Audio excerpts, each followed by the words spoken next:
Okay. Yay, we're live and junk.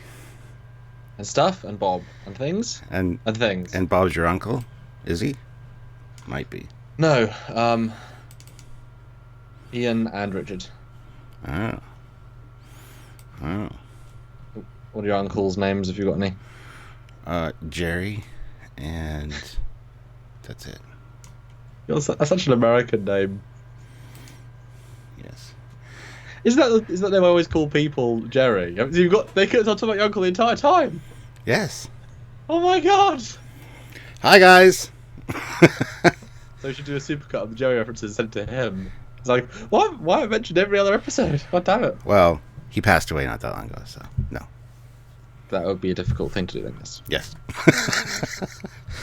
Hi, guys. Hello. So, hi, My name's Captain Foley, and my co-host... Commander Cockings. How you doing? I'm from Jolly Good England, yo. Yo. Oh, you can do better than that. I'm from Jolly Good England, innit? I went as Baggins and Mash today, and I saw a herring, and I went to see the Queen. She was like, "All right." And I was like, "Hello," and she was like, "Oh, you want a cuppa?" I was like, "Eh." We both said what at the same time. Did you have a cup of tea with the Queen? Yeah, she offered one. Oh yeah, it's good. That's proper British hospitality. I've said before, but I was offered tea by Patrick Stewart. Mm-hmm. I don't like tea, so I still politely declined. I would have said, "Is it Earl Grey? Hot?" That was very good. Very good. No, even still, Mr. We Love You Stewart. It's like, I'm sorry. I don't like tea. Like, what's worse? You drink it, you sip it, and then he tips it out in his sink. It's like... Anyway, guys, how you doing? We are here today, and we don't want to talk about Discovery today, so... Or Patrick Stewart's tea. Well, that might be something we could talk about, but... This is so stupid. Anyway, hi. So we're going to talk about holodeck technology, because why not? Because earlier this week we filmed a whole episode, a Saturday episode for you guys, all about holodeck technology. And at the end, when we got to the discussion part, we started to come up with some really cool discussions, and we thought, let's save these for a live chat instead of making the episode super long. We'll talk to you guys about holodeck technology, because why not? Ms. Ann Schooner puts in $2. Ooh, and wow. Dad, question mark. No, my Uncle Jerry passed away like 4 or 5 months ago. That's who passed away. Don't worry about it. It's fine. But anyway, yeah, that should have been like an off-the-air kind of discussion, but that's okay. Joseph, you said Scribble going live. To be fair, I know, true. It's that's before we started talking about uncles, though, because I said Bob's your uncle. Anyway, Joseph puts in €2. Hi guys, let's talk about interactive sex chambers. Yes, those are a thing as well. So that is the acronym for holodeck. If you separate it down, it's like heavy, orgasmic, long, lovey, dick, Jesus Christ, electrific sex. I could come up with some really interesting acronyms for holodeck in that case, yes, but no, we're not going to do that today. Oh, why have we? This is our life, Stuart, right now. Right. Oh, that's great. So, guys, welcome. All the regulars look like they're here, plus a few that I'm not familiar with the names, so new guys. So, thank you very much for joining us. Should I start sharing this wonderful live stream out to the wonderful fans on the webs? Go do that, and I'll start talking to these people. So, okay. So, see you guys in a minute. Yes. I like the TNG episode where the Holodeck goes rogue. Well, there's a few of those, but yes. Maybe coming sooner than you think with the VR glasses. Oh yeah, I'm sure we'll have functioning holodeck technology before I die, hopefully, within the next 50 years. I plan to live at least that much longer. Yeah. Maybe this isn't the best chat for old ladies. Jill, it's fine. And you're not old, Jill. We'll keep it decent and clean, don't worry. I mean, yeah, we'll try. Queen summed up holodecks brilliantly. Is this real life, or is this just a fantasy? Caught in a landslide, no escape from me. You guys might notice that I've got the Excelsior back here. That's because I won this last night at Sylvia's Christmas party. It was one of the gifts that they had, and Sylvia scooped it up for me. Captain's log, USS Excelsior. Wow. You gotta salute, commanding. And I gotta say, I am really starting to dig the Excelsior. I'm really starting to like it. And this one from Diamond Select, I'm going to do a review on this soon because it is stunning. There is no light leaks. There's no errors on the pennant. There's a little bit of a light leak here on the impulse engines, but it looks like they belong there. So I don't have an issue with it. And to be honest, it's one of those ships, Samuel. Now that I'm holding it, I'm beginning to like it. So hell might have frozen over because Captain Foley's beginning to like the Excelsior. Good. Yeah, those models are annoying because I would like that one. I'd like the E because they look really big, really good, really lit. Like I want those big miniatures. They're really expensive and they're rare, and it's like I just want that big Enterprise E and a big Excelsior and a big refit maybe because they're good, you know. Yeah. The refit's less good. They're hit and miss. Yeah, that one looks great. This one is fantastic, so it's going to be sitting back there. I'll tell you what, I challenge you. What's your favourite? And pull it out again. Your big E. You want me to pull out my big E? Oh, okay. I do. Okay, to the camera. Like, find your favourite angle now that you can move it in the 3D of reality, and show me what is your favourite angle of it. Yeah. Let's see. Probably one of these actually. That and why? Because that's interesting. It's just why? It's I don't know. It's just beautiful. You can say sleek if you want to say sleek. It's sleek. it's I like the views from the rear a lot better on this than the front. The front kind of Just there's I don't know. There's something not right about that. But when you go to the back, it just looks amazing. So.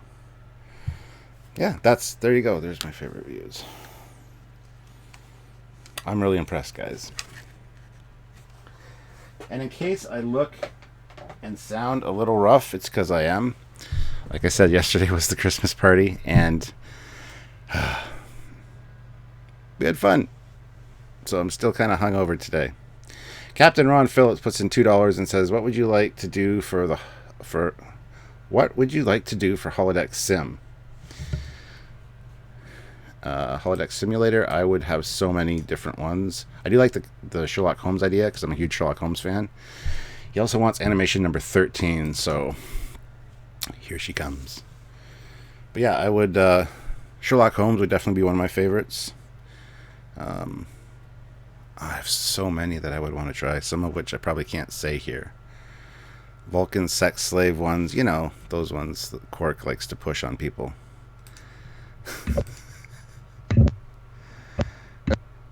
Edit.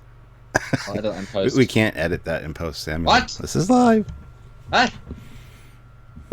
Right? So yeah, I don't know. I would have quite a few different ones. And definitely if I was a captain, like I said, I'd want a Galaxy class because they're so luxurious and big and they're nice ships. Plus they have the holodeck, so you can simulate any bridge, any ship you want to. So I could be captain of a TOS ship one day, you know, of a Constitution class or whatever. I think that'd be fantastic. So that would definitely be one of my programs in universe. If I was a captain, I would want all the Enterprise bridges. True story. He'd have redheads, lots of redheads. Yes, I would, Jamal.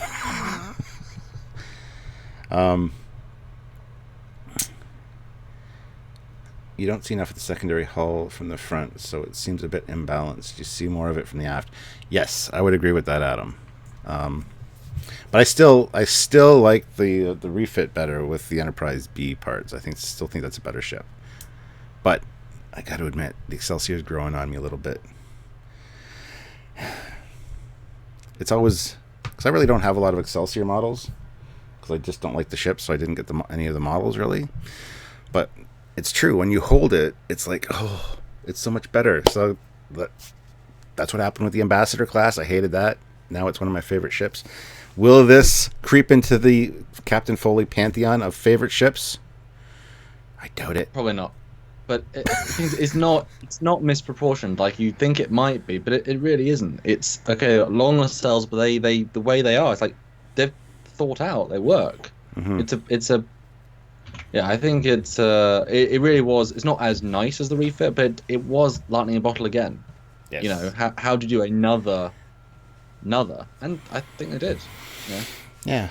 Pondimus Maximus puts in $20. Thank you very much, Pondimus. Very appreciated. Very kind. Wow. Hail Trekyards. I have been away too long and just wanted to help the cause. Have a Merry Christmas. Well, thank you. We'll be talking to you many times before Christmas, doing lives, or a few anyway. But thank you very much. Very much appreciated. Much appreciated. Makes a good day out of a day. Right. So 88 people watching, all shared. Shall we just talk about jump right into it? Yes. Okay. Now, I'll ask you then. Okay. Go into the basics. This is kind of like, I guess, almost an episodic format for us. So Holodecks were in animated series first, then TNG. Did you see them in animated series first and then in TNG, or first in TNG, then you went back? So when was the first thing you must have seen them in? I probably saw them in the animated series first, but don't recall it because I said just that one episode. So then, TNG, they were like, "Oh, this is awesome," and then going back to revisit Star Trek, the animated after a long time, I'm like, "Damn, they had them then." But they were, I like to think of the one in the animated series as more of much more primitive, obviously, just more of projections. Like a room that just looks like a 3D environment. You wouldn't have the sensations. You wouldn't have the physical interaction, I don't think. Just kind of like for relaxation purposes. So, yeah, I would say I remember it from TNG first. Yeah, it's one of those things that obviously I'm much younger, and so I was seeing Voyager live and I was seeing Enterprise live. I mean, it's true. Samuel, so, hold on. Okay. Jesus Morris puts in $2. I don't know if it's Jesus or Jesus. I'm going to go with Jesus because that's the safer one. Or just awesome dude. Yes. And don't forget, guys, if you super chat, you can request an animation. But he says, "I love you guys. Can you dab for me?" So you ready to dab, Samuel, on the count of 3? Don't know what that means. The dabbing. Okay. Come on. I don't even know if I'm doing it correctly. I don't know the... Well, tell me when, then. The embarrassment in... 3, 2, 1, dab. You gotta, it's... I don't know what you're doing, but that's okay. There you go. That's our worst Trekyards dabbing. I think it was in Popstar. That's that where it's from? I don't know. The film. Yeah. Derek Rankin I'm puts not in... cool. I don't know. I'm not cool either. Derek Rankin puts in £5 and says, "I just want to say that Rick Sternbach answered my question on Facebook, and I didn't ask a stupid question, I think." And I wanted to point that out. One of the first things as well, when I posted that we were doing this, Rick chimed in right away with a response on the one chat, or on the one page. He says, "Don't forget that holodeck energy is really just a different flavor of energy related to transporters, replicators, tractor beams, etc. And that ultimately all of the juice for these devices comes from either the fusion reactors or the matter-antimatter reactor if you're talking about a shipboard system. Smiley face, have fun." Thank you very much, Rick. Rick is awesome. We should have Rick join us for a live chat just talking about technology. That might be interesting. Jesus Morris puts in another $10. Thank you very much for an amazing dab. See? Dun dun. And when you're victorious and you get $10 super chats, you dab. All right, so animations, guys. Please feel free to pick a number, and we will play the animations. Because we don't really have many pictures to look at in this one. If any, I'll just pull up as needed. But well, yeah, it's a discussion about the technology, how it fits into the grand scheme of the universe, and how it evolves or not evolves through time. Yes.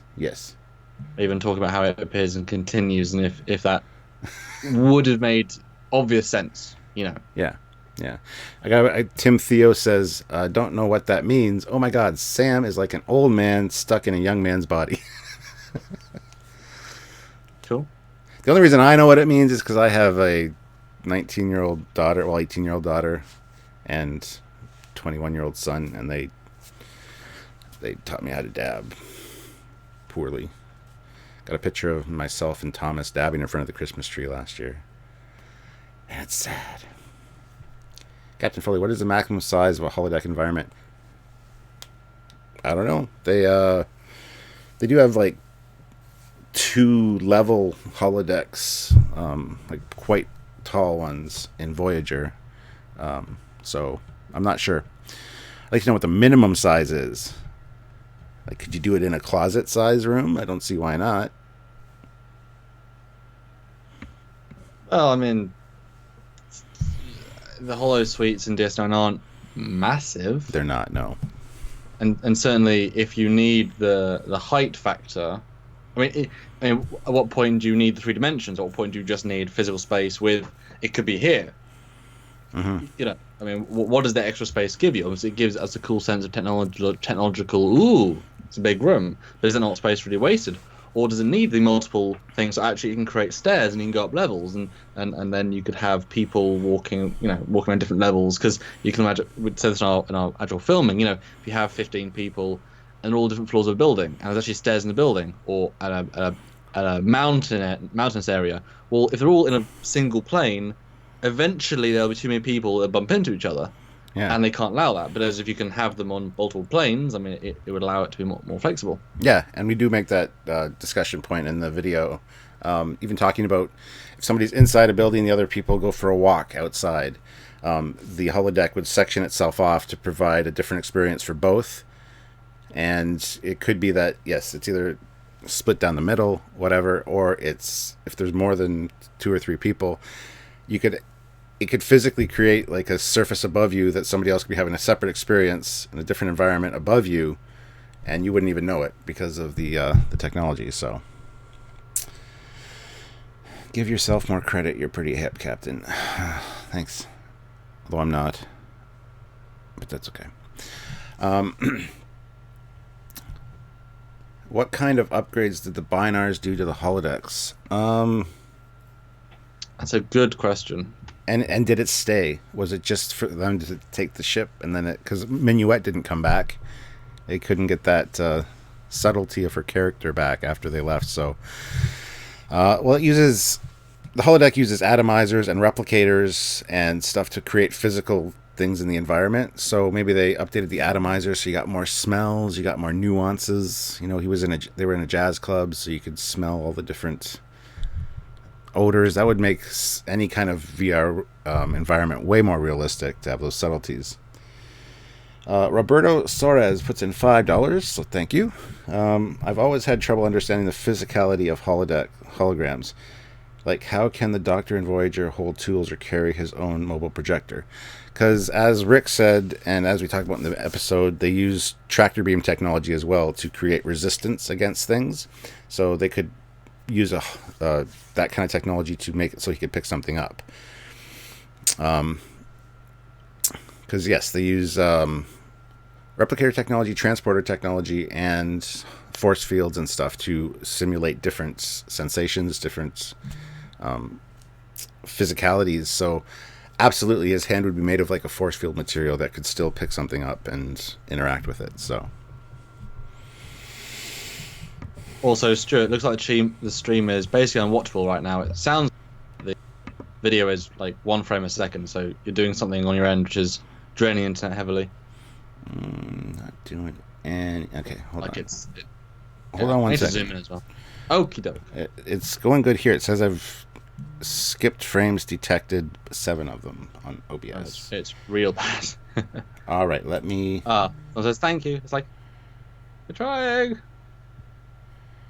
Yeah. Okay. Hold on 1 second. I can vamp though. Yeah, you vamp. I'm gonna be right back. I just gotta go check something. Okie doke. Kids in the house and things, you know. People? You have people? You haven't killed them all to make room for memorabilia? I wish. Before I leave though, Dreamer out there puts in $10. Do you think Discovery holodecks are legit concessions they should have, or in real life, do you think the writers just had an idea and said canon be damned, or possibly that they're ignorant of canon? You address that while I run upstairs real quick. Hold on a second. Okie dokie. And he can't hear me anymore. It's the Commander Cocking Show. Howdy, guys. Oh, Jill, yay, Messenger Bottle. Awesome episode. Thanks, Jill. Right, sorry. Yes, $10. Wow, amazing. It makes such a big difference to the channel. You'd be surprised. Discovery holodecks are a legit concession. Okay, so Discovery one is tricky because showing anything visual, you don't get a sense of, do they smell it? Do they have tactile senses of it? Can it think beyond the limits of its program? In every other Trek, we get a sense of it can do more and more and more as things go on. So if they'd made it very clear the limitations are, we have to stay together, single vision. So yes, in this, 4 foot by 4 foot, you can have different eye lines, but it's one little illusion. That's a strong limitation. Cool. You can't touch anything, again, except for replicas yet. So another strong limitation. Cool. And then, yeah, I think those two by themselves would be enough for me to be fine with it. A hologrammatical simulation rather than holodeck. I think I just cracked one of the things, Stuart, about this question. Yeah. Shoot, the signal should be clearing up now in a minute. So yes, much better. Good job. I was saying there's two ways that I think that Discovery can work into the holodecks, because I said that it's tricky when it comes to limitations, because if you don't sense an episode, if you can't smell it, you can't sense it. Like, all you see is the cool visuals, and that's as linear as you want. But if they'd said in the episode, two limitations that were distinct. One, whoever's in this hologrammatical recreation have to stay together, within like 2 foot of each other. You can only create a single location. They're taking different view frames, but they have to be together. So it's a tactical simulation. You can't walk away, you can't be on separate floors. That's it. Mm-hmm. Massive limitation straight away. Second, you can't touch anything, because they haven't got replicators yet, so that there isn't physical mass there. Yeah. So you put those two things together, and all it is just a room VR, hologrammatically generated, that you can do a single run through, and then it's fine. Then the holodeck technology is touch and matter and levels and exploration. It does radically. So I would be fine with that. It's just visually the same, just functionally really less advanced. What do you think? I would totally buy that, actually. And it's funny because my son and myself went to one of the VR places here in London. And in the big room, so you got the headsets on, and in the room there's an actual post like you don't want to walk into. So it's always highlighted in red in your VR simulation, so you don't go into it. So I can see there be physical objects within there to simulate like ducking behind cover, so you can feel something physical against your back. And the holodeck projects a wall there, so it looks like a wall. Well, they did have those emitters. Yeah. I mean, it was very nice. You got exact sense of how it was being generated. Yes. But yeah, they need to be more direct with them. I mean, there wasn't a need to be, but it would have been cool if, like, they'd, for example, again, clever dialogue. Lorca had said to Tyler Bock, "Stay with me, soldier. This new technology doesn't work well if we split off." Like, it's new as well. New on Discovery, makes sense, cool. He doesn't, and Tyler Bock doesn't even know what it is properly. Again, very small alterations would have made a huge difference. Yeah. Very, very small. Well, Jesus Morris puts in another $5 and asks, I remember Tuvok used the holodeck to try to satiate his Ponfar. How do they deal with bodily fluid in that environment? The same way they do with replicators and the toilets. Because that matter, if you put a cup into the replicator, it gets dematerialized and put into the matter reserves of the ship. It gets broken down into its base elements. Same with waste. It's the same thing. It gets basically they're using waste products to create your food, but it's on the molecular level, so it's actually food. It's not like so that would be the exact same thing with the holodeck. Should you have some kind of fluid emission, I'm sure when the holodeck wipes the simulation away, it would take that matter that wasn't there before and just incorporate it back into the ship's stores for matter. Mm-hmm. So that's the answer. I mean, if you can beam matter, then you can beam away all the dirt in a room, or baryon sweep. and it can just make the room functional again. Because I would assume these emitters need to stay, not dusty. I'm sure it would harm if the floor was dusty. Yeah. So something as simple as cleaning is quite important. And yeah, re-replication into the ship stores. And Recycling. Jason Link says something about feeling full after eating dinner on the holodeck, and we addressed that in the episode as well.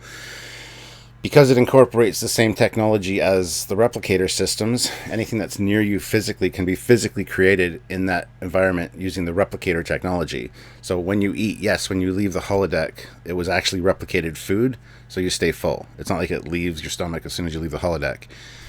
You could even, as we said, let's say you like woodworking. You could create a woodworking shop on the holodeck. That's an old-fashioned woodworking shop. All the machines you need. You can go in there day after day, working on a project, and each time be able to take that project, finished or not, out of the holodeck back to your quarters, because it was actually replicated wood. You're just going in the holodeck to use the machinery to change its physical appearance or make what you need to make. Well, and the fact is, the holodeck is a training simulator. That is one of its core things. If you were going in to test a engine part for a spaceship, if it was all holographic, the computer would have to calculate everything. If it replicated the piece for you and you put 3 pieces together, you're actually testing it. And there's only a finite. That's why you have simulations run to an end of what simulations can do. There's a limit to that. If they just replicated it when it's doable, that's important. Which is why it's interesting. Is it possible then that, an example, we talked about safety protocols when we were doing the episode, how B'Elanna was throwing herself into, the shuttle, and it was being bombarded by this thing, and the shuttle almost kills her, literally and figuratively. But, at what point might the computer actually create that gas to do an effect? It might be able to remove like a death bit from it, but like if the replicated, if the safety protocol goes off, might it just swap to being real gas rather than replicated, or rather than holographic? Because how is that killing you if it's not? Oh yeah, because the computer is physically replicating the gas, and it's molecular to make it real, because the safety protocols are off. I'm sure in the sick bay you can have a replicator replicate a certain kind of gas that'll save somebody's life, like a anesthetic or something. Because I don't think they would carry stores of all that on board. All you have to do is have the molecular framework for it to make it replicated. Yeah. And so the replicator, if the safety protocols are off, it's going to be a real metal bullet that's not going to disappear when it hits your body. It's going to go straight through, because it created that physical bullet, and because the safety protocols are off, it doesn't know to not let it kill you.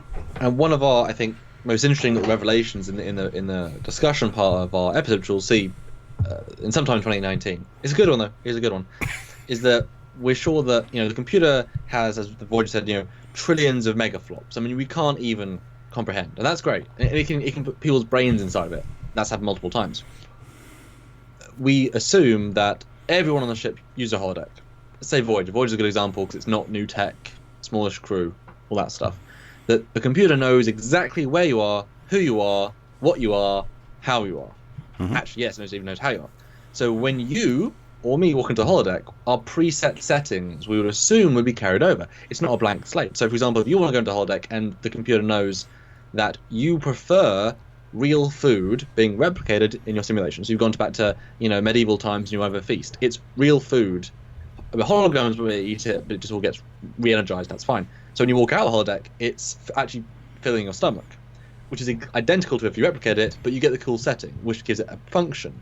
Whereas I might walk in and I not want to be, filled up by real food. So I say no, everything's holographic, but it would still have the potential of, because the touch nature of holograms, it can still be, that's real nice, lovely. But as soon as I leave, it decompiles, as we've seen in other episodes. And so you can set it very much to those preferences, and I'm sure each person would have their own sense, because they're different things. If you're trying calorie control, but you want to feel like you're pigged out, you can do that. And yeah, because let's say me and Samuel want to go hang out in the holodeck for the afternoon and do a simulation where we're going to be at a medieval feast or something. But I also know that in real life, in the real world, I'm going to be having a dinner with another friend or a date later, and we're going to be going out for dinner. So when you walk into the holodeck, you can override your your settings that automatically go and say, okay, Yep. I don't want real food this time, so just simulated food, so that while I'm here experiencing this with Ooh. Samuel, I get the flavor, I get all that, but as soon as I leave the holodeck, I'm still hungry for my date. All right, you know what I mean? Although that brings up an even more interesting proposition. Oh my goodness. How good are replicators? Could you replicate a chocolate cake slice with 1 calorie that tastes Yes, perfect? I would think so. Because well, maybe not 1 calorie, but it gives you the nutritional requirements your body needs in whatever food you ask for. You could ask for like 5 double cheeseburgers and still have the right daily intake of calories and stuff per day. But taste is about chemical interactions, or in the future, have you managed to isolate the taste? It doesn't taste as good, though. They've said that before. Replicated alcohol and stuff tastes a little off because it all tastes the same as the base that it was created on, the molecule structure that it was created on. So, but then in Voyager, the first episode, when Paris asks for soup, it's like there's 15 varieties of soup. If it all tastes the same, you wouldn't ever get soup. So I don't think it all tastes the same. No, it does not taste the same. Like mushroom soup tastes like mushroom soup. Chicken noodle soup tastes like chicken noodle soup. But it's every bowl of chicken noodle soup you get from the replicator is going to taste exactly the same, like that bowl of chicken noodle soup. Oh. Unless you say I'd like to add more salt or I'd like to add carrots. I mean, you can customize it that way. But the base settings for a carrot taste exactly the same from day 1 to day 300. So if you had the same carrot, it would taste exactly the same every day. Now that's an interesting side. So replicators are still part of Holodeck, so this is still a valid discussion, even if we're a little bit off topic now. If you liked breakfast, as you don't, I know actually, but if we liked breakfast, and say you wanted scrambled egg, and it had the perfect scrambled egg, although I think it's subjective, would you be okay with having the same tasting scrambled egg every day in a year, or would you like to have the variance of variance? A bit of both. I do like variation, but at the same time, sometimes when I go to a favorite restaurant or whatever and I get the breakfast I always get, some days it's just not quite as good because the chef is new or, they're missing something. So I'm kind of disappointed that way. Exactly. But most of the time, like 90% of the time, it's really good. It tastes good and it's the same kind of flavor. And as we've seen them prepare meals and stuff with the replicators, like, I slaved over a replicator to do this. And you're creating the ingredients, the amount of the ingredients, the level of salt. So you just don't want the default. Like part of the cooking might be, I want 4% more salt. I want 4% more oregano, because in future when everything's created, that's still cooking. It's just I'm customizing the meal for you and me. It's not pot roast number 2. But the oregano that's on file is the same oregano that every replicator on the ship gets every day after day after day, because it was based on... Unless you bring your own custom patterns. Exactly. Unless you grow your own stuff, have the replicator scan it or dematerialize it and recreate that. So it's your homegrown stuff. But then again, every time after that would be the same, unless you kept adding new ones. Before we address anymore, we should get to some super chats. Jill writes, puts in $2 and says the bulimia setting equals dessert stays in the holodeck. That's right. Yeah. And Michael Burke puts in $4.99. What effect does disappearing food have on your digestive system? Ugh. Small vacuum discomfort syndrome, anyone? That's a good question because... Real good question.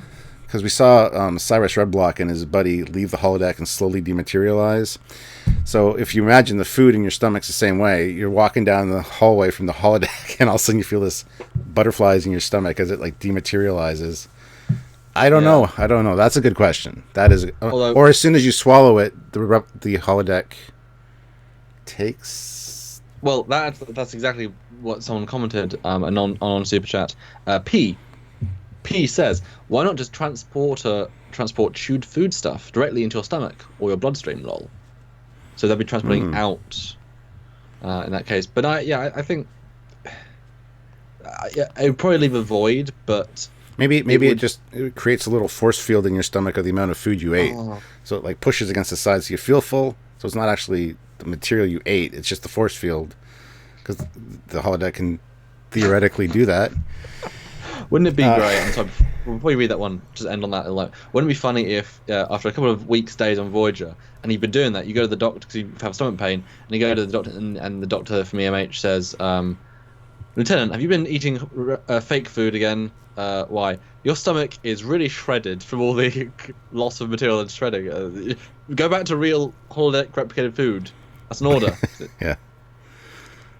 I don't know. Jesus Morris puts in $5. Thank you very much. There. Do you think in the future, when we can manipulate brain chemistry, we would use something like holodecks to simulate experience? I mean, that's an interesting technology. Could you lay on your bed in your quarters and have the computer, a mini holodeck, whatever, stimulate your brain activity so you could experience a holodeck program in your head lying on your bed like a dream? I don't know if that's what he's getting at, but it's an interesting concept, because you would think in the future that they would have cures for like depression and things like that. It's just hormone imbalance in the brain, right? So they probably have cures for that. So if that kind of technology, I don't know. I have no idea. When you start breaking down to what they can and can't do, I mean, there shouldn't be any disease. There shouldn't be any whatever. You should be able to modulate, if you want to randomly feel depression that day, to change how you work. You know, because someday it might be worth being really hyped up on endorphins just to really, really do a good survey on the nebula.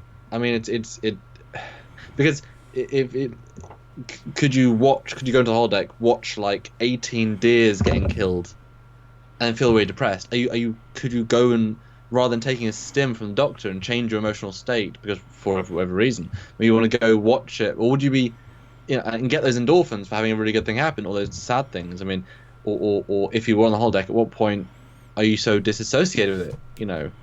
If you watch a deer being killed in front of you and eaten by an animal, and you're safe, but it's being killed, and it's gruesome as anything, would you be affected the same way because it's not real? Probably Do you think not. your brain? Yeah, dissociation. Yeah. So would you even go in, back to the hologram food, would you be able to actually eat the food and think of it as anything more than just a part of a video game? In VR, I think you pull a cherry, you move on. Wouldn't your brain not say, well, it's not real? Like, at what point, if you're in a society, do you think that's not real? Well, that's where the extra stimuli comes from, like the atomizers that make the food smell and the texture for the taste. It's all experience, and your brain eventually, if it's everyday technology, would just not even think about it. But so if you do smell Bambi's death, you'd still feel sad. Maybe, yeah. That's what I mean.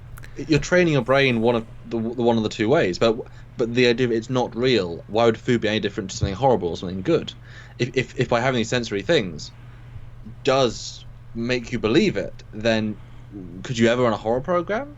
Could you have a real heart attack from a real jump scare in a fake? Well, that's why you turn off the safety protocols, because you're going to die. Well, I think you don't have to turn them on. Well, yeah, the jump scares would still scare you because you watch a movie, it's a movie, but you still get scared by jump scares. Very true. Very, very true. Yeah.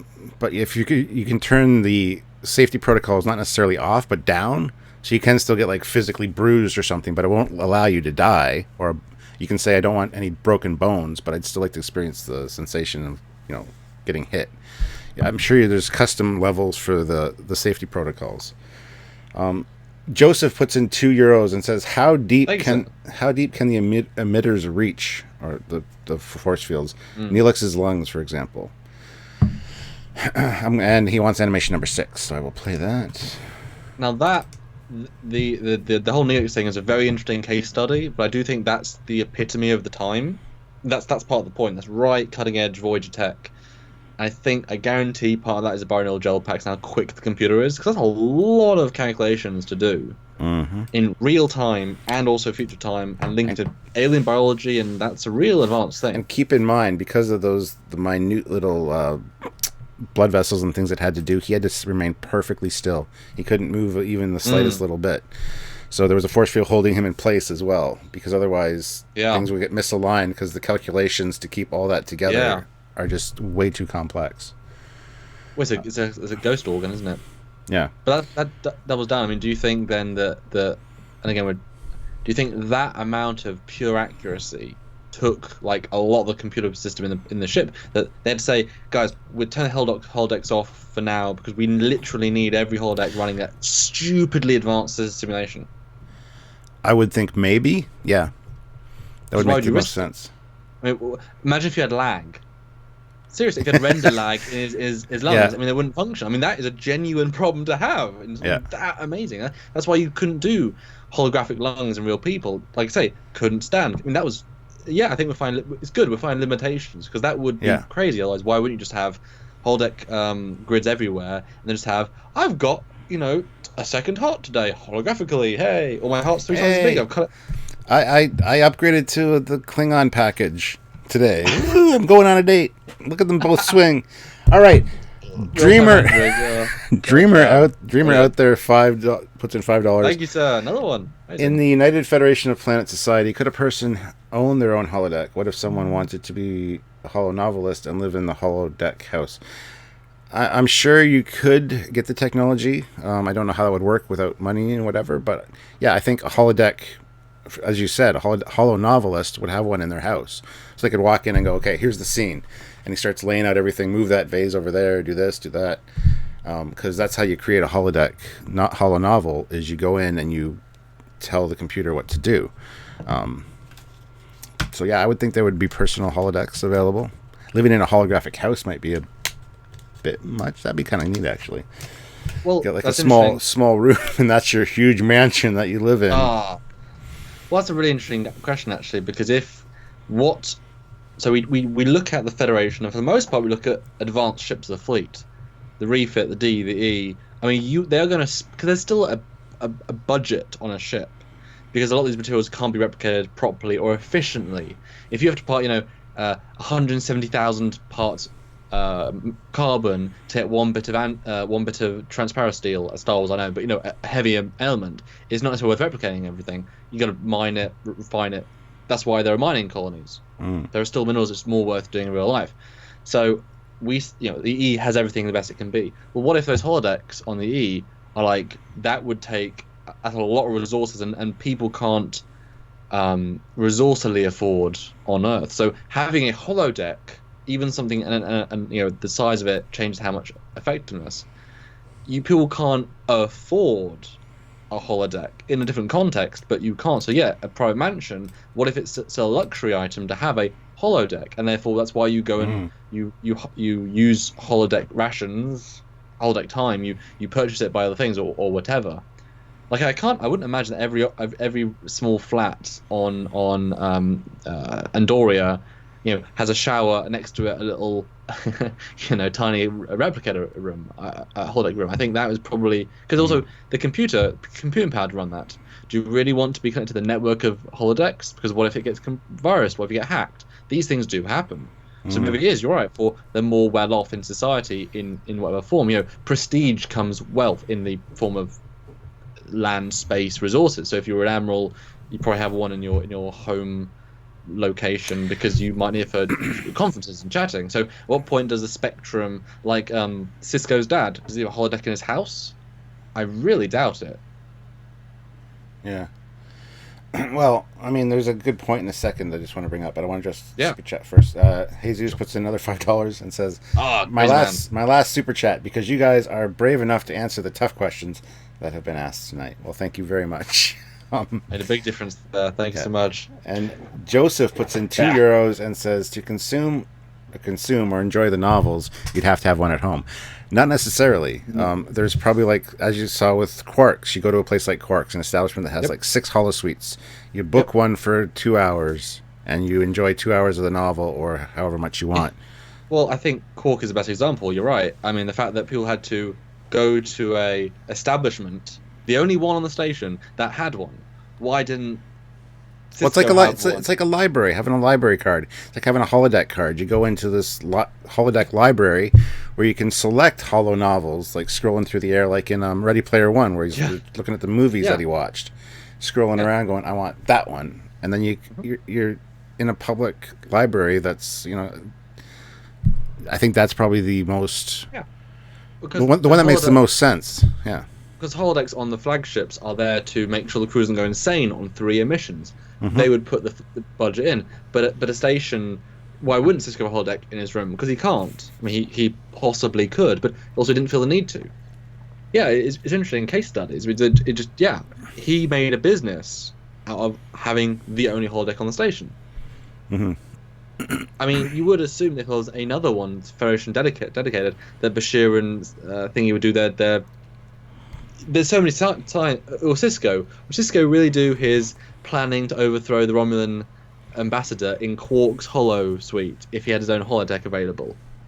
Good point. Yeah, that's a good point. So clearly, that was the one available, and that really does imply, because that's also that's a center of commerce. Yeah. I mean, does Bajor have a single holodeck? I doubt it now. Now we're discussing it. There's probably places like holo arcades, which are, you walk into a room and there's just lines of holo suites. Mm-hmm. Same with the library. I can see that being a section of the library where there's the old book section, of course, but then there's also the holo suite version for the holo novels. Like, there's so many possibilities, and you're right, not every ship has them. The Starfleet ships have them for training and for investigations and experiments. Sanity. And as well as sanity, like shore leave time, basically. So, yeah, not every ship would have them, and even the ones on the Galaxy class, there's like 8 holodecks or something, like some larger ones and some smaller ones, all for different purposes, because they're not... The reason they're on those ships is, like I said, for training, investigations, experiments, a lot of different reasons, because you're out in the galaxy doing your thing. So yeah, if you don't go home for 3 years and you need to see home, you're homesick. I mean, it makes a huge difference. Mm-hmm. Or even just, if you bring a program of your house with your mum's cooking, I mean, that might make you sad, but it might really reinforce your sanity. No, I think that's a really interesting point. And again, same thing. Barclay, there was the Pathfinder holodeck room. Oh, I got to play Animation 8 and 14 for one of the super chatters, so I apologize. Dreamer out there, so I will play those as you talk. Yeah, but same thing. Why didn't Barclay go to his own private holodeck or a rentable one? He went to the one he had available to do his Pathfinder research. Like, he went to the office one. He hung out in his office one, where he could and did get caught. So I don't think it was accessible as we're led to believe. I think they're actually more... Well, even Dr. Zimmerman, he was working on Jupiter Station. He had access to one to do his EMH and stuff. But that was specialized because... It wasn't even in the room, it was in his office. Yeah. Built in. Real interesting, yeah. Wow, we're breaking this down, Stuart. This is like revelation shit. I love it. I know. And that's why I like having these super chats about, specific tech or whatever in the universe. These are going to be fun. Yeah, we'll be forced to answer things. And Dreamer out there puts in $2 and asks for 8, 14, and 16. So I'm going to play them each twice for you because I'm sorry I missed the requests. So nice. Federation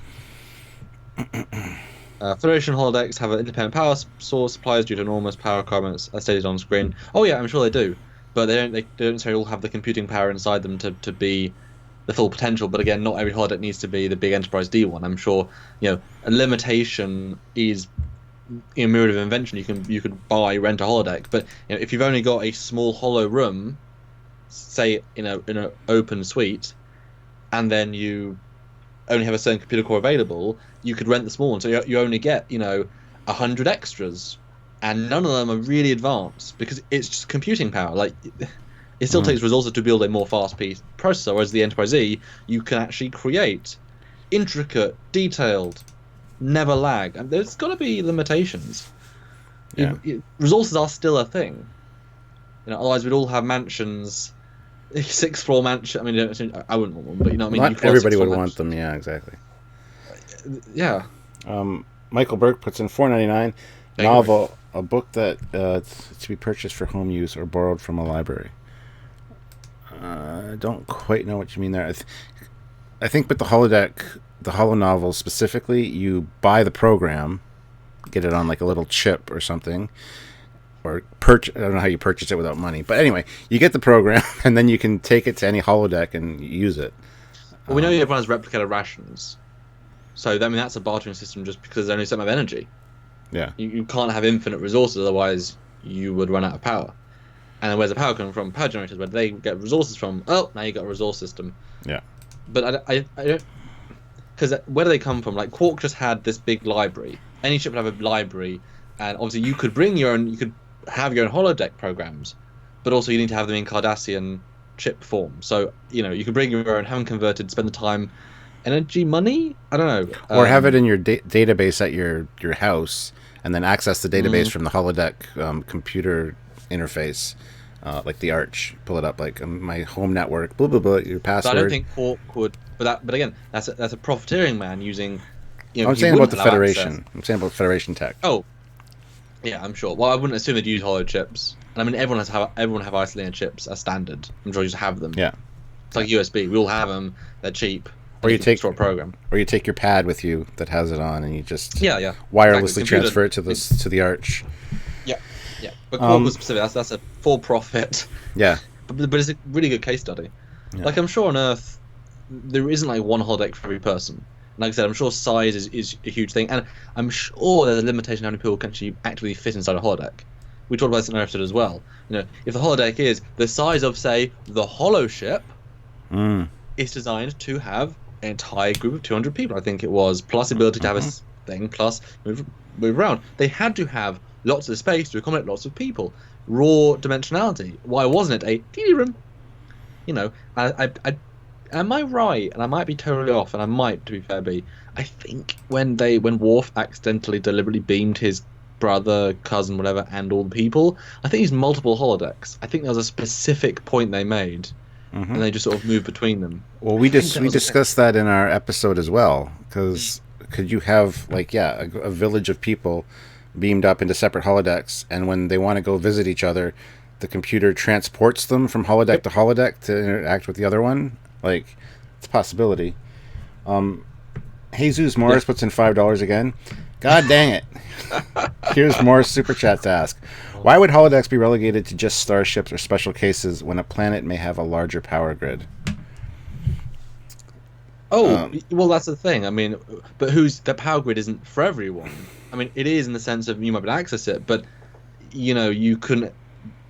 you wouldn't be allowed to have in your personal house a thing that can take 70,000 times one house's allowance. Well, then suddenly with that, there's only so much power you can generate safely and have reserves and things. So it'd be in dedicated structures. You might need bigger power relays to cope with that, a massive amount of energy. Okay, so you can't have it in your house. You need a massive computer core, massive again, because the Galaxy class, massive computer core. Jupiter Station, massive computer core. It makes sense. So you'd have to get a massive one and then a massive power. You could probably do it, I'm sure you could, but it'd take a lot of resources, and you can't necessarily afford that in your, non-salary. So yes, they'd be in, the main buildings, they'd be in the holodeck grid, because it'd just be easier, simpler, cheaper, more effective to build a holo suite building like an arcade, and you have 6 levels, and you go in, and then that's the dedicated zone. It's safer, it's easier. I mean, imagine what if. Well, actually, Dreamer out there just puts in $5 and makes a good point. Janeway and Kim both played Flaughter as kids. I imagine Six Flags theme park only with holodecks. Ooh, that's interesting. Like special areas set up for, holodeck technology. And Michael Burke also puts in $1.99 and gives us 2 thumbs up. So thank you very much, Michael. Thank you, sir. That's actually brilliant, because Janeway's not the youngest. I mean, she's a captain. So we know now, that's a brilliant point. Thank you, sir. That, they must have had holodecks well before TNG Season 1 to do that. Yeah, and they point out that the ones on the Galaxy class are the newest and the most advanced, so that's why they're all amazed by them. So it's a technology they're familiar with, but I think you can break that down further, because, again, this phone can do what an iPhone 3 can do, pretty much one-to-one, but guess what? The camera's better, better, but also you can get a lot more in a smaller / thinner bundle. So actually, I would assume that when Riker steps on, he's like, wow, you've got this advanced technology in this smaller room on this star ship? Holy shit. Normally, on Earth, we have to go to the Holo Park. Yeah, where it's a massive holodeck, massive power. It can do similar things, but it's like, it's a city-wide piece. You need a city infrastructure to run complicated holograms. But our computer core, with that advanced, be that advanced. Because, otherwise Naomi's got a much better version of the program, and I think in that program you need to be able to interact with the people. That was pretty much mandatory. Holding hands with the wood guy. What do you think? He was impressed also by the limited nature of it, and yet the advanced nature of it. What do you mean limited nature of it? I mean, how small it is on a Galaxy class. Yes. Holy shit, that's amazing. Yeah. And it can do what my city one can do. 3 on Earth can do this, and we can do it on the ship. Yeah, exactly. The point, because the most advanced tech is usually in the military. Not that Starfleet's military necessarily, but so yes, when the Galaxy class ones are so impressive to people is because of the size and the better realism than the ones they're used to, which are a lot larger. So yeah, Oh, and again, you just made you made a good point there. If you've got a bigger room, more technology, then you could probably have the ability to have dedicated massive replicator units literally on site, so no beaming, and they pump in smells, they pump in things. So you can have I smell summer in a summer recreation, but in this version of the holodeck, it actually holographically replicates it into the air, so you don't get the same sense of, and I'm walking through one cloud of sense of smell into another. So you have iterations where he's still impressed, but I can't see you wouldn't have those things 40 years earlier, even if they were much more simple. Because even now, there's the 4D experiences in some cinemas where they throw water at your face, yeah, spray of water to highlight. So even now we can do that. So why wouldn't you be able to do that? God,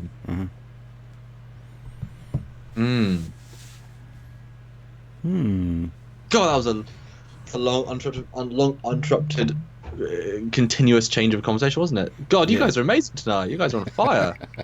And we're just running with what you guys are saying. I'm very impressed, actually. Yeah, I'm sure the Enterprise D already has an on-board aromatherapist. Well, that's the atomizers I talked about earlier. Atomizers, you can create smells with them, and even today there's movies and movie theaters, they've experimented with this where they little puffs of smell into the theater during certain parts of the movie to bring you more realism. So yeah, I don't see any issue doing that kind of stuff in the future. Let's see here. The Doctor's mobile emitter. How did the Doctor's mobile emitter get repaired when the drone one modified it? The drone one. He means the Borg drone, the 29th century Borg drone. Oh. I mean, honestly, I would assume that the drone was clever enough to be able to leave it like he found it. I mean, he's a smart old advanced piece of thing. You can't. I don't think we could underestimate enough 29th century technology. You know what I mean? That could pretty much do magic, I would guess, when you put it, because it already 24th can do magic. I would assume that. I mean, okay, there we go. 29th century holodeck. Well, no, that'd be time travel, I guess. You just go back in time. 27th century holodeck. What would that be like? Push it hundreds of years in the future. What do you think? That, I think, would be more of a neural uplink or interface. Like I said, either having something just on your temples like Ransom's thing? Yeah. Like yeah, but way more advanced than that. Because it actually taps into the brain and stimulates the auditory thing so you can hear things, and the smell centers, so that it just beaming, it's going directly into your brain. You're not actually in the physical environment. Do you think that's a step back, though? It's somewhat, yes. Because you're not even experiencing it. Like, technically speaking, your brain is experiencing it, but you're not experiencing it. And we know that... Yeah, like the Matrix. Somebody just put the Matrix, so yeah, you plug in. Yeah, well, yeah... By 24th century, the fact it's a real book has value, real alcohol, bonus value, real food. I think they would probably push more to real. I think I do like that. I think that's probably the cheap man's. Like, that could be in your house. Everyone has that. But you're not even. You can't do food. You can't do. You're limiting what it can be a lot. I would assume that holodeck in the future would be a bloody grandiose scale. In a small room, it really highlights that ability, so that you could, walk 20 miles and see your friend and throw a ball and it lags. Well, Jamal has a good point. The replicator may not have the pattern resolution to do so, and we talked about that in the episode, that there are different resolution holodecks. Yes, it's like the quantum transporter, like the cargo transporters versus the standard transporters. Lower resolution on the cargo ones, because you're not beaming biological life. So yeah, I can imagine older holodecks just having lower resolution, so things aren't quite as realistic as the higher end ones. But it's so tricky to represent that, because if you did a low resolution holodeck, it would look like crap.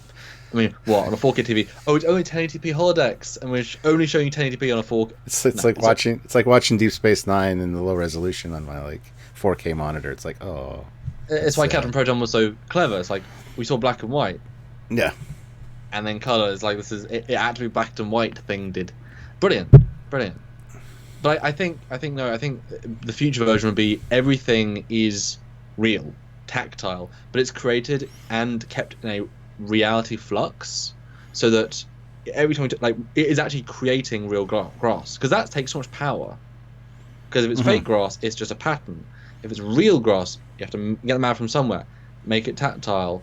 Randomization would be a big thing, so it's not creating the same one leaf a billion times. It is truly randomized. Even more smell. Like I say, everything is real, and bugs, insects, stuff. Yeah. Yeah.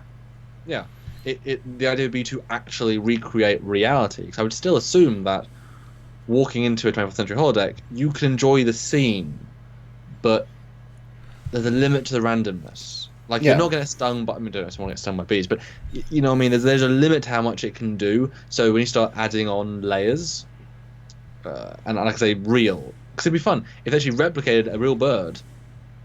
A bird that's still, controlled by a computer, almost real anyway, and you can interact with it, and it's more random,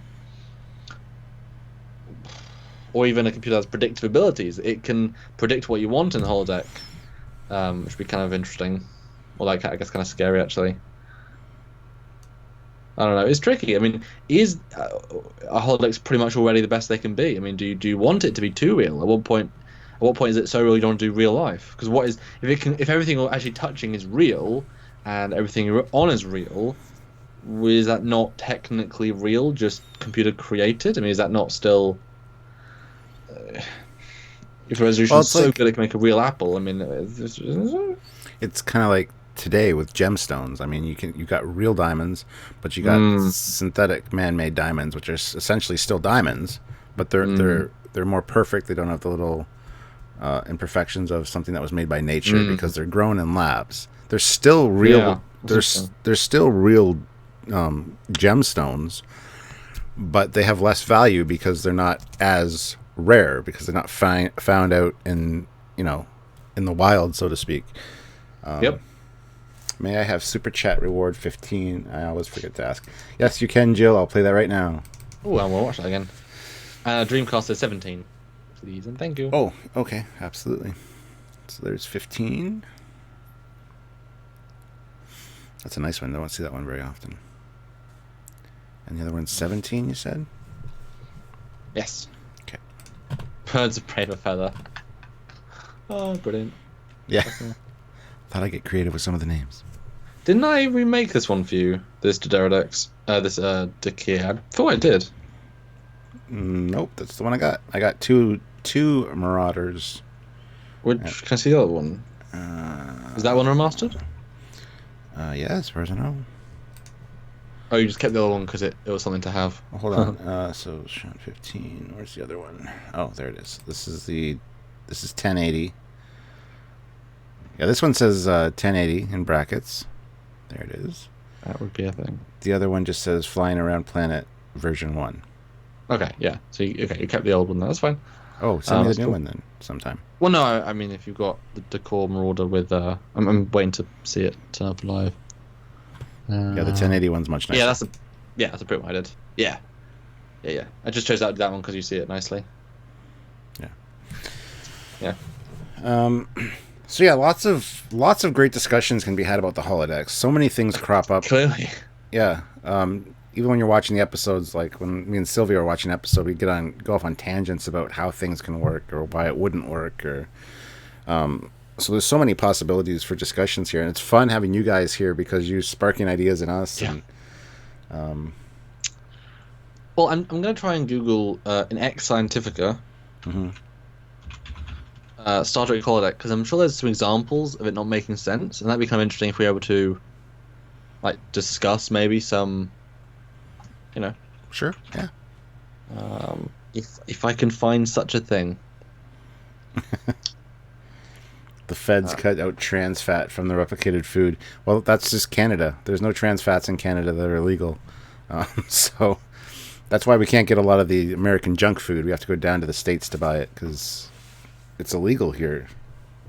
So yeah, the replicators would give you your daily intake of everything you need, vitamin-wise and calorie-wise, and just disguise it to taste and look like any food that you've requested.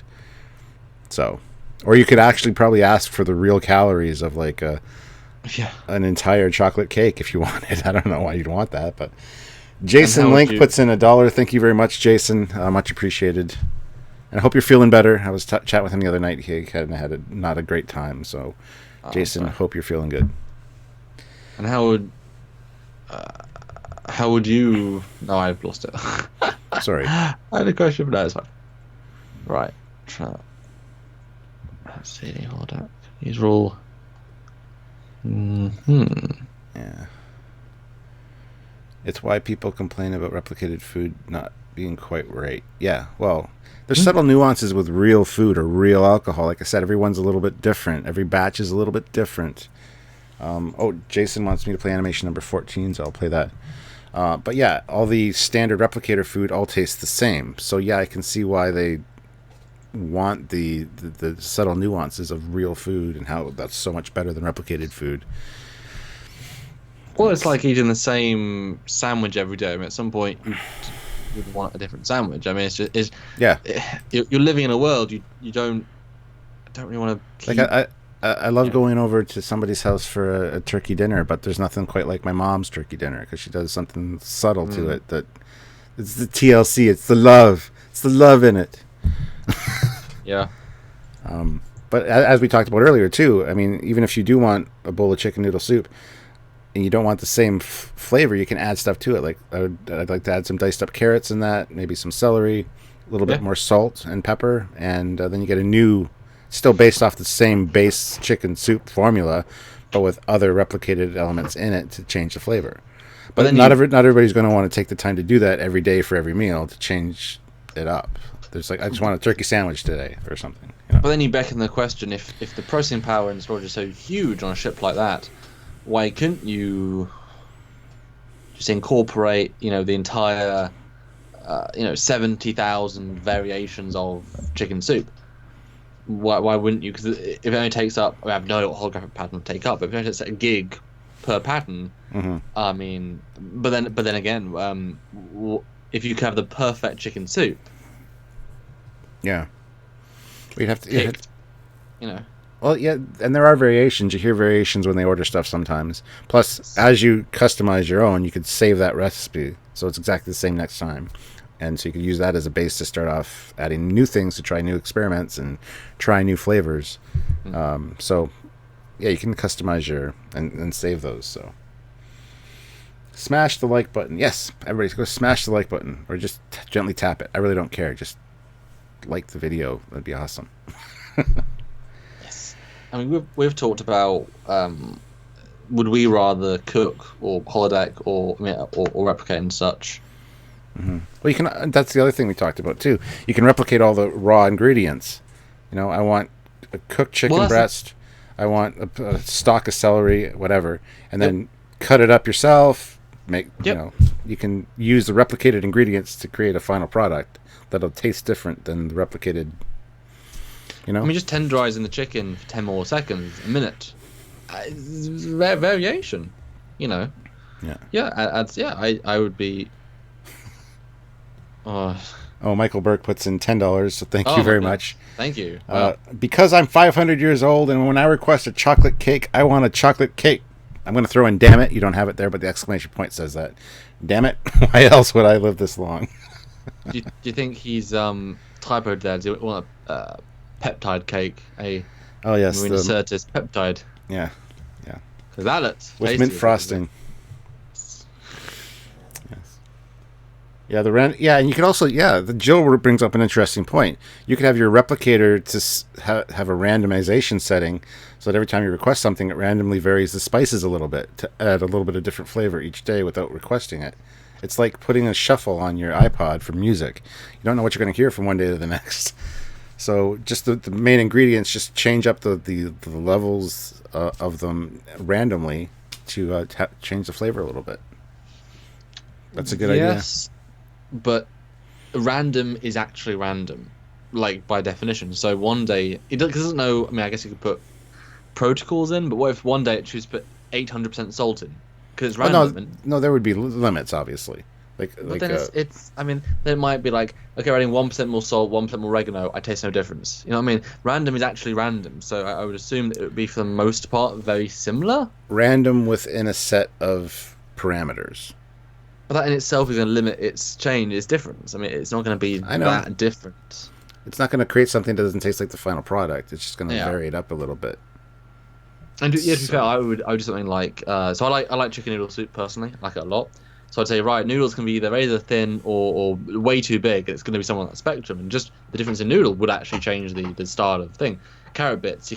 Computer, allow me to have carrot bits between 0.1 millimeter and a mile and a foot. I was like, damn it, today I got a full foot of carrot. Oh. It would have to be healthy, so no salt, no sugar, no fat, and nothing unhealthy. Well, sugar, salt, and fat are all healthy in the proper amounts. Yeah. So and natural versions as well, not created. Yeah, it's not processed. Yeah, exactly. And besides, you can also just go to the doctor and say, Doctor, I've been a bit too much salt this week. Can I have a desaltinator? The salt's been breakdown down the system. You know what I mean? These things are undoable. I mean, even I do think you could probably beam excess fat. I mean, come on, people in the Starfleet are going to be thin, toned, not toned, but because you need full responsiveness. But I'm sure there's a way of actually just beaming out things you don't need. Or I'm sure Doctor could, EMH could inject you that allows it to burn off, 15 grams of fat that you then poop out. I mean, it's, what I mean? It's just a simple thing. People won't want more, their mum's cooking because it tastes the same, right? Yeah, but your mum doesn't cook the same meal every exactly dinner the same for a year. Yeah. It's identical. The fact that your mum's cooking changes how it tastes in variation, and you don't have the same meal, I think you made my point for me. You don't want the exact same thing. Like my mum my mum makes a really nice chicken cheese sauce thing, and it's really nice with pasta. But we actually had at least a week and a half between having it, if not two, because it's like, oh, you're gonna make that? Yeah. If it's every day, I would enjoy it. And she did make it like twice a week once, and we just didn't want it after a while. So, yeah. Yes. There's a bunch of stuff going on in the chat. I'm just like, I'm making a good point. Yes, the body needs salt. Roman soldiers are paid with salt. That's how important it is to our health. Salt monsters need salt. Hashtag salt's informed. Yes. Exactly. So. Yeah. But back to the holodeck, maybe. Yeah. Now, question. Ooh, okay. Well, I guess we've seen this already, but okay. Would you... Me, personally? Yep. No, I wouldn't. Okay.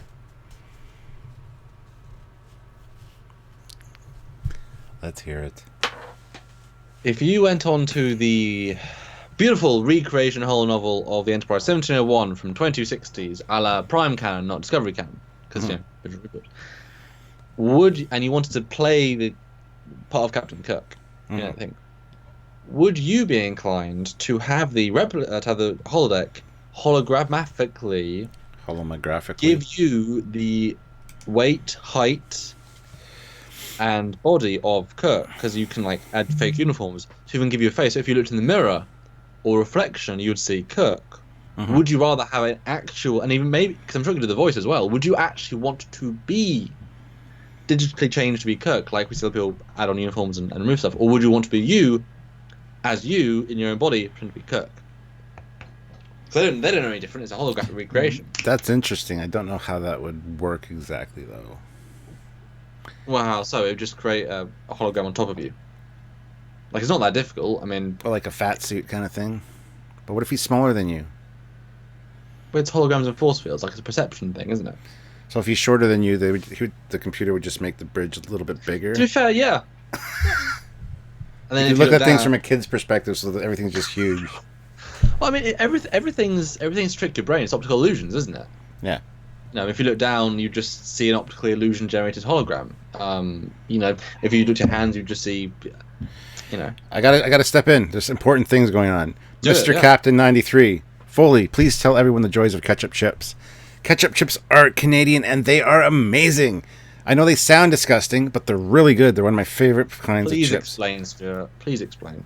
They're ketchup chips. They're amazing. What does that mean? Is there ketchup in the chips? Yeah, there's like a powder, like they're ketchup flavored. They're red. They dye your fingers red, for Christ's sakes, but they're so crisps? good. Crisps, for Christ's sakes, crisps. Because chips are French fries. No, they're not. Jesus Morris puts in another $10, so thank you very much. I almost said Jesus. I apologize.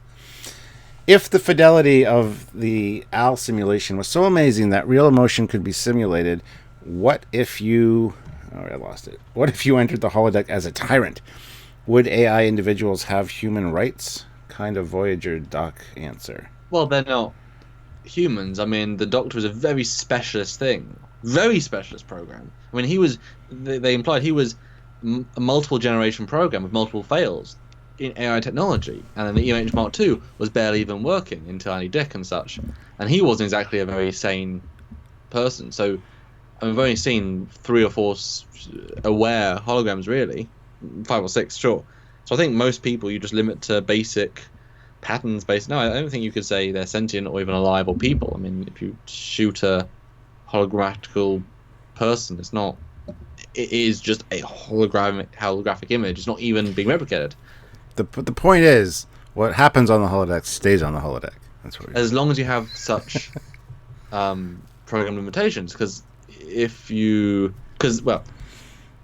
some I could go very dark with this. I don't think I want to go dark. I'm not going to stop on that.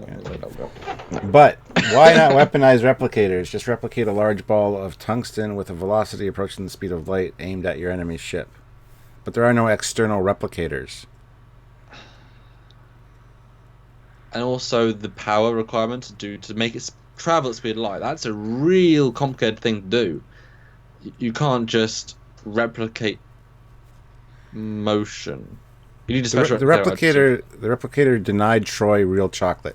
That's because they technically can't make real chocolate. It's making its version of real chocolate. Yeah. So yeah, she would have to actually go get real chocolate. I just wanted to... Yeah.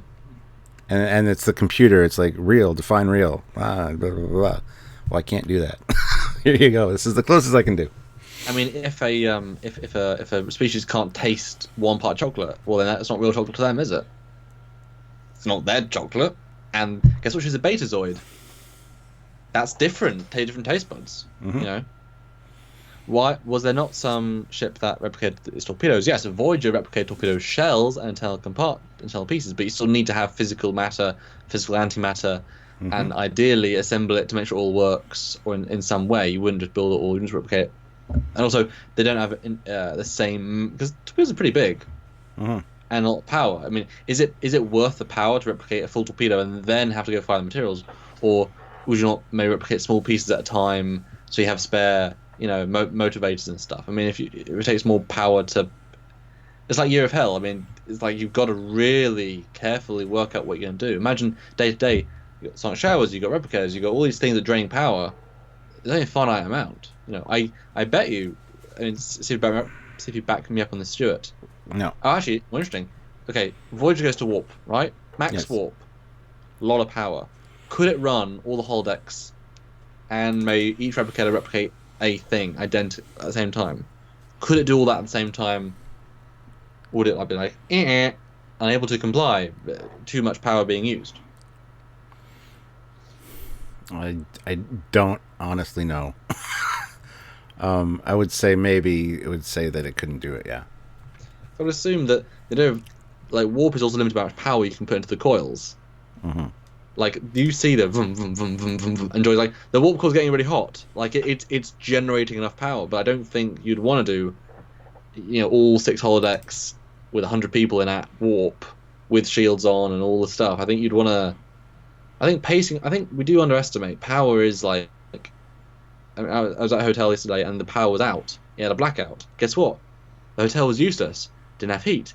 Didn't have. Well, we had to check in with a printed out thing they got from a different hotel down the road. They use their printer. Like, it's like, you know, they couldn't check the system. They couldn't update. They couldn't. You know, it was basically just. And you couldn't use elevators. You had to walk up to the third floor. Had someone to manually get in via a key that you don't use all the time. Like it's, you know, I mean, it imagine that in a spaceship. Like things are limited. Mm-hmm. You know. Mm-hmm. Lack of power was always an issue. Yes. Yeah. So why not just make the bridge? Why not just make the bridge a holodeck? And you could solve a lot of command issues that way, except for when the power goes down, which happens a lot. So you'd be crippled essentially if it was all a holodeck. I mean, fully crippled. I mean, having holographic projectors on the bridge and to be able to change the display interfaces to whatever you want, or you know, put in somebody a tactical that you know a computer simulation of a person to fire if you want. I don't know. there's making the whole bridge a holodeck doesn't make sense, but having emitters on the bridge could definitely be helpful. Well, Prometheus. I mean, they did it. If you can well, simple thing. A holographic doctor comes to the bridge. But again, we saw the Holo ship. Guess what? Holo ship had physical bridge consoles. I mean, we assume that might have been the bridge, base simple bridge, but like it has physical workspaces. If it didn't need them, we wouldn't have them. Oh, I missed the super chat. Damn it. Ooh, Michael Burke, $4.99. Q is a 34th century Holo character gone wild with an emitter. And then Jill puts in $5 and says, "What about holodeck ethics? Worf can kill in combat, but what about Lon Suter?" Well, they made that. They had that discussion in that episode whether Suter could go on the holodeck to satisfy his serial killer desires, and he said essentially what Samuel said earlier: "It's not real to me, so it doesn't satiate my because it's psychological with the serial killer thing." With Worf, it's very physical. He is engaged in battle. He is. Well, it's the honor of the action of the victory. He beat the computer. He beat the opponent. He's programmed. And his body's built up all those endorphins and things from the fight that, yes, it's satisfying to cut through that and to feel the resistance, even though it's not real. Especially if the program itself is meant to beat him. Yeah. Like, he beat a computer with genuine skill. That's a skill. Suda was broken. And his brain is the thing that's broken, knows it's not real. Yeah. That's why, honestly, is it worth about sex? Very briefly. Maybe it's not real enough for some people. I can totally buy that, yes. But see, then the question comes up with Suter, for example. If while he was sleeping... If Suter, when he was sleeping, if you beamed him into a holodeck without his knowledge, and then all of a sudden you're walking around the ship thinking it's the real thing. Oh, that's interesting. But he doesn't know, and he kills a holodeck or a holographic projection. Would it? Because he wouldn't be conscious of the fact that he was in a holodeck. So that could technically work without his knowledge. But that's a stopgap, and it would only have finite amount of time. Because the thing is, he would then want to go to work, do his job. Oh wait, he's not talking to a real Neelix. He's not talking to B'Elanna. At some point, the computer cannot successfully recreate these people. So it's a good plan, but that's just it's not a good enough plan. And then how would he feel? I've been tricked. And Raj says also Suter was a Beta Z, but Suter couldn't feel Suter couldn't feel other people's emotions. That's one of the reasons he was crazy. He had a block. He couldn't read people. So he wouldn't know that they were holograms. Yeah. Until Samuel says that he starts doing his job and and that's when limitations of processing power is a huge thing, because you can't. I mean, wasn't there an episode where someone's talking to a character and they run out of where they can go? Like, I don't know. Where you would assume they'd have an answer. It was like if you ask the computer in what's the answer to this equation, but it's unbeatable. The character's gonna say, I don't know, or do nonsense. It's like, is every book in a holodeck actually written? Has it actually, just the background pieces? Are they all actually the Bible? Are they actually, is that? Could you pick up the full thing? Is that always going to be there? at what point is it just doing nonsense? Is it just easy just to make generic book number 6? You know, is it really, if you go to a library and you say computer, Manhattan Library, don't give a qualification on what era, is every book, how does it pick which books? Are they all real books? Are they have some fake books? I mean, and then say populate it with 7,000 people. Well, at what point does it need to calculate every book real thing? And then you start burning, the library, and now it's got 1,000 books all now burning different cinders. Well, again, could you walk into a single book and pick it up and, you know?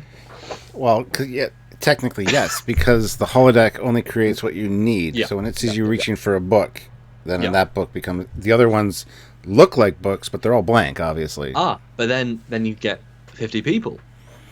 And they all pick up 3 books at a time. It would be able to track them, but yeah, then it comes to the processing power and how advanced it is to actually maintain that level of.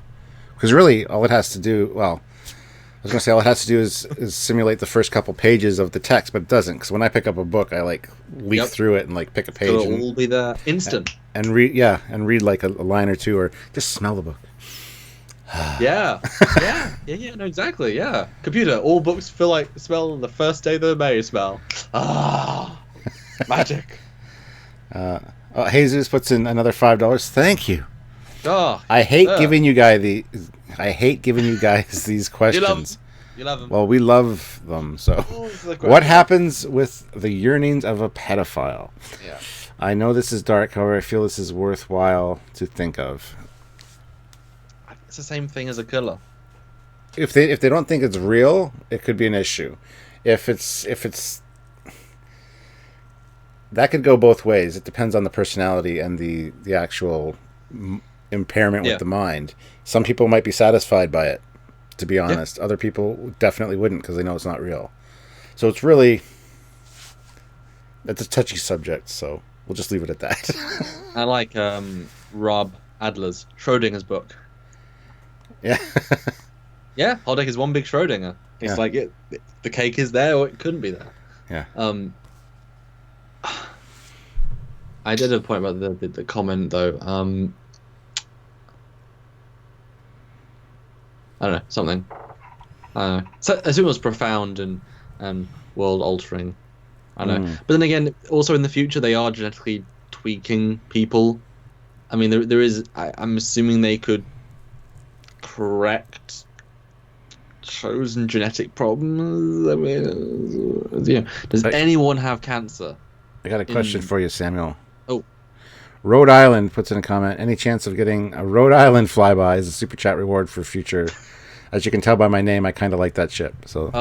I did actually look at that ship, but the only one I would do is the E, and that's a bit of an annoying one. But yes, at some point, honestly, if these super chats keep going well. They just take time. Time takes effort away from other projects, which takes money to supply me with the time I can make them. So I might do a super chat to raise money to make super chat rewards, because then it's covered. You know, it's a weird meta thing, but if I get a certain amount, I can take a day off. Not in the meantime, enjoy this one. I'm just playing a random one. Because I don't feel comfortable in making new animations because they take time, effort, and the equivalent of money. So remastering the old ones is the best I could do. I think I did a good job, but I can't justify making more and more things. Yeah. I have a lot of projects on the go. I've multiple things that I have obligations to. It's tricky. Mm-hmm. But you were saying something about curing ailments and cancer and things like that. Does anyone have cancer? I mean, would you not be able to not have that? So, pedophilia and autism. I mean, there's the weird thing about this sort of future. They could do that, or they could not. And how far in the future that society has accepted that we can change our children's genetics?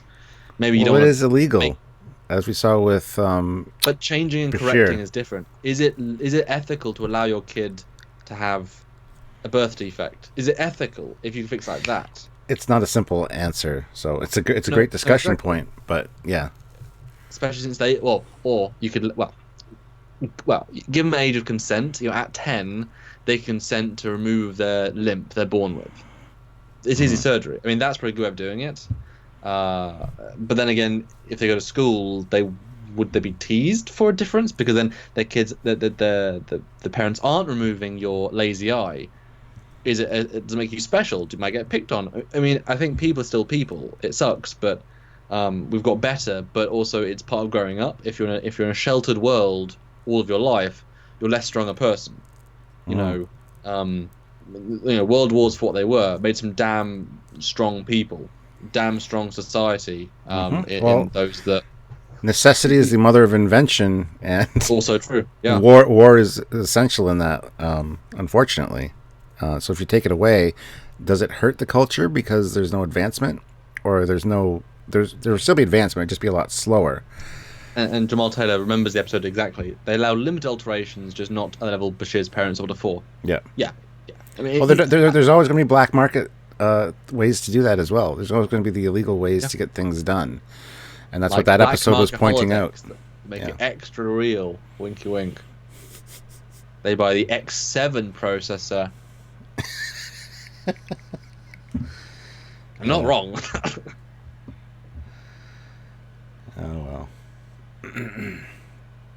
Maybe the Federation lies and actually kills people rather than allowing them to be genetically fixed or enhancing, and they keep a few genetically fixed or altered people whose fixes went wrongly.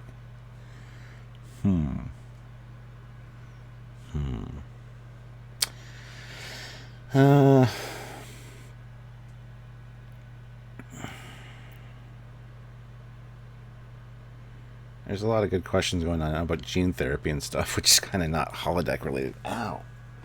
That actually hurt.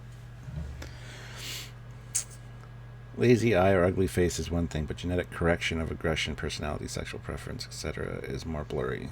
Well, it's all pretty blurry, to be honest, because a limp or a bad eyesight can make you the person you are in the future. It'll alter you, or getting picked on will change how you grow up.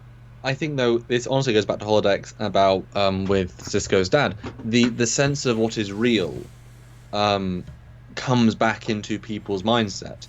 If you are taking away these things without giving them a choice, but the reality of who they are is defined by who they are.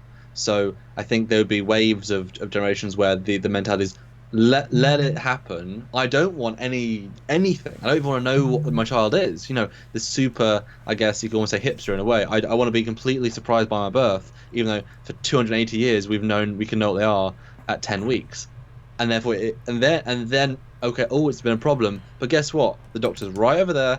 He can fix it. It's not a problem. Yeah. So I think the realness would come back into fashion, because once you've got technology, you don't have to use it. And obviously, I think once you get a certain number of generations in where that thing is more normal, because if you could cure cancer and then retroactively or cure future cancer, at some point you might remove the gene that makes cancer, and then suddenly people just won't get cancer. So at some point you breed in via the forced evolution of pure breeding the lack of those things. So there is, that does happen, although also variation in species. And obviously aliens, when we start breeding with aliens, again, in the Star Trek universe, I mean, how many generations into Vulcan human hybrids, these are going to be weird things you can't test for, you can't whatever for. Well, speaking of, if you were... Back to Holodeck, Stuart, back to Holodecks. Yes.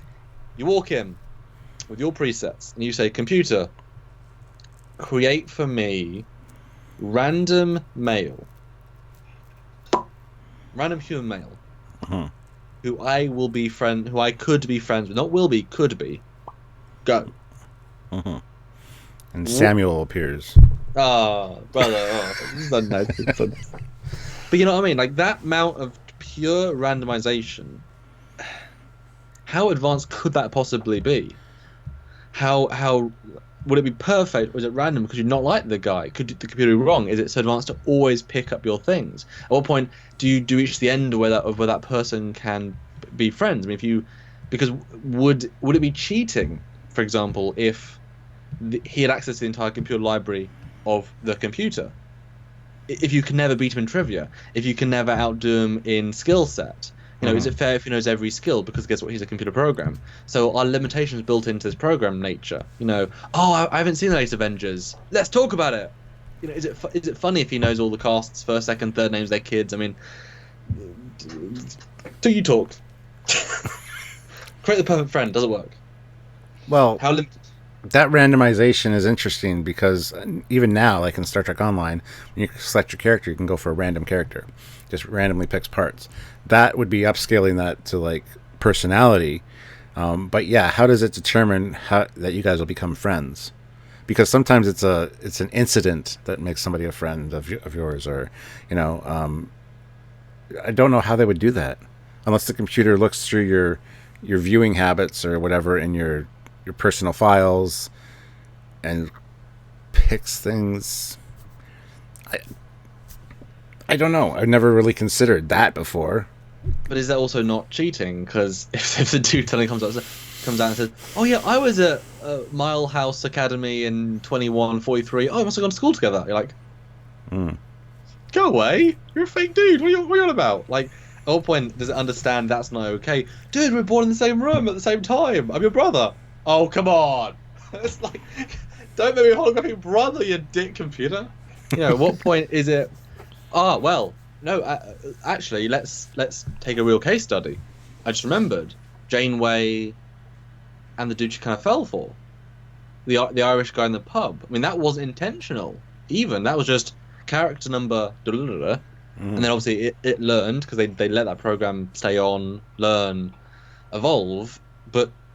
She fell for that chap, ended up not obviously whatevering, but I mean, there could be accidentally made a suitable man for Janeway? Or is the nature of being just a random Irish man, is it what got her, because at some point you find people attractive? I have no idea, man. Wow. Did it know that was going to happen? Did it attempt that? Did it make all the people to be, like, say, friends with somebody? Like, did it make the perfect beer buddy with Paris and the perfect bedfellow of Kim? I mean, he tried with those Irish sisters, I mean, or the Delaney sisters, I don't remember. At what point is a computer too smart? If you said, honestly, go even more, if you said, make me the love of my life, is that not scary? I want to see what the chat says, because these are some hefty questions. Yeah, and I don't know what to say. Car Galaxy Studios reporting for duty at an hour and 36 minutes in. Thank you, sir. I'm sorry? You've been missing... Car Galaxy Studios is reporting for duty, so... as a moderator. He's missed a great discussion, but... Yeah. Rust Knuckle Iron Gut, great name, just had a really great point, and I agree. Computer can't be random. When you ask for someone you could be friends with, it is not random. You just give the parameters to work by. So true. Yeah, it's a 1 and 0. It's a program. So therefore it can't be random by its very nature. That's why reality is so key. You go to Riser, you could meet the best friend you never knew you had. Yeah. Oh, dear. Browser history. Yes, check the browser history. Yeah. Anyway, so yeah, Holodecks, fun.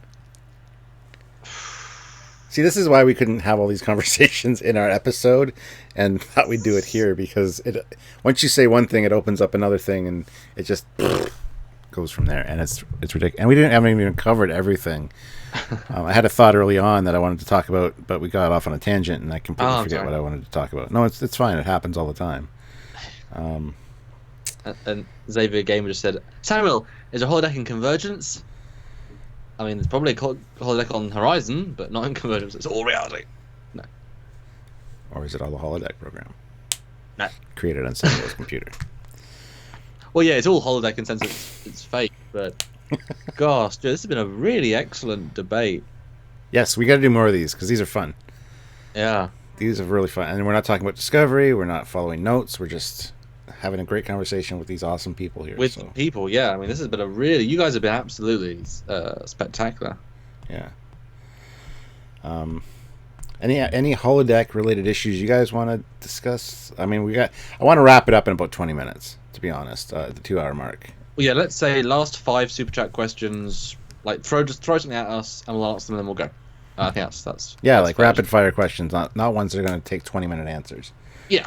Throw us something, and we'll answer it right now, because we're not obviously going to do this sort of debate like this on the Holodecks again for a while. Or you have a comment for a buck, we'll say it out, and we'll bring it up. Mm-hmm. Oof. Trek Gamer, Trekyards, may I please have a wrench? Ironically enough, I'm trying to give you a wrench, and it won't let me. There we go. There, you have a wrench now. Elico de Boer, Voyager has those neural gel packs from Evolution on sentience could happen. Yeah, I mean, I think that's right. I think those binaural made a big difference, honestly, in their computing. Just computing power, jumping a level, big deal. I think, big deal. Well, that's one of the things we talked about very vaguely in our episode. The size of a holodeck and how many people can participate. We kind of mentioned that earlier, that, what happens if there's 15 people. But then we see the Voyager episode with the Hirogen, where they take over the ship and they start transforming the rest of the ship into holodecks because the entire crew is in there. So yes, there's limitations. And the Hirogen as well. There is limitations as to how many people you can fit in a holodeck, because that's always interested me. Like, if you go in with 15 people to a standard-sized holodeck, and they each do their separate thing in this adventure, how does the holodeck compartmentalize that? As we said, they put a little box around you, basically, force field you in different directions, so you stay in that box. But then you can get a certain number of people on the ground floor doing that, but then does it create like a level above you and slowly move the people up to that? So there's... It would be cool to see a holodeck simulation from outside the holodeck, where you see people on different levels, and you see where the separation planes are. It would just be amazing. For an artist to visualize that'd be a thing. Yeah, that'd be a thing. No, yeah, I agree. Yeah, that was a good case study, actually, to try and... In fact, they thought it was necessary, and I got the sense there's a few programs running, but it wasn't. It was. They picked a big program and ran with it, and then they swapped. Yeah. They had the single one with Neelix, but I don't get the sense they had like 10. They had maybe 5, and the big one, which was I mean, the Voyager's not a huge ship, but they had in the episode, they had multiple crew members in the Allied, multiple crew members in the enemies. If they're next to each other, there's some limitation to that. So I'd assume they'd be in different parts of the holodeck, maybe.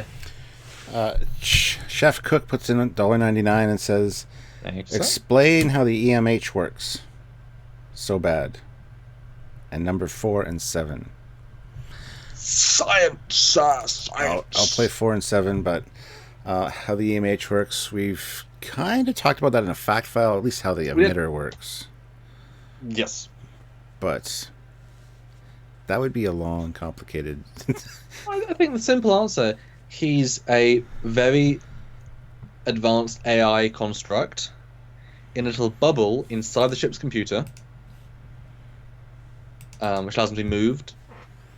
No, he's like on his own separate computer operating system inside the larger operating system of a server, and then he's projected by the technology that exists, and then mobile emitter, he's able to be whatever, and he's such that he's allowed to have a massive buffer in the system where he can actually absorb more information, and that information the computer couldn't give him. Personal interactions to change his personality. And so because he deals with people every day, literally every day for a lot of hours, his program evolves where it wouldn't have been originally. And yes, you could dump him full of knowledge of something or something, as he does multiple times, and that might change him a little bit, but dealing with the randomness of reality changes the program. As that gets more intricate in terms of layers, as he learns people, because you can only know so much from people via their handbook, rather their record. So real interaction changes, and that eventually, after 7 years of daily use, which was never designed for ever, I think was more a fluke of the technology was there, but you have the super unique circumstance to make it self-aware. 7 years of daily, incredible use and problem solving, because the original EMH was more deal with this medical thing. And it was only ever meant to be like an emergency, whereas he was doing Borg nanoprobe killer death 8472 stuff. That's not B'Elanna, that's the Doctor. So that really goes beyond his programming, but it's still in the confines of what his programming is capable of in terms of a problem solve. So when you put that all together over years, you can't do that in a lab. It's still a program, you know? Yeah. What do you think?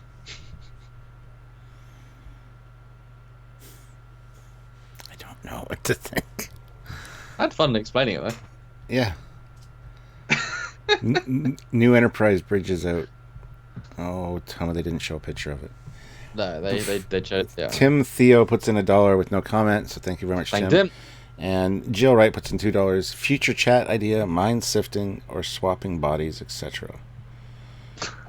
Go to 2-hour debate about Kirk and how that tech works. Great. Yeah. Oh, it'll be fun to go like back to TOS tech and like, how does Spock's brain work? Right. Oh, I'm kind of losing my steam on this live, man. Joseph puts in €2. Emergence was a great Holo episode on TNG. Number 20. Emergence. Here's animation 20 while I try to figure out which episode Emergence was. Do you know? Maybe I'll Google it. Google it. Google? What's Google? Never heard of it. Emergence, you say? Emergence, yeah. Oh, yeah, it's the one on the train where an alien life form comes in, changes it, evolves, and yeah, that's still running off the computer and the alien dies. I mean, that's another rare case.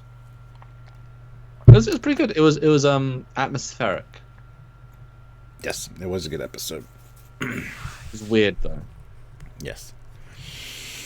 But a lot of the time, I think it's also like we are Orville, fun sci-fi concepts. That can be all you need. And speaking of Orville, there was that episode where Alara was in the environmental simulator, facing her fears, and you saw the representation I just talked about, actually, of her running down the corridor, but like on a treadmill kind of thing.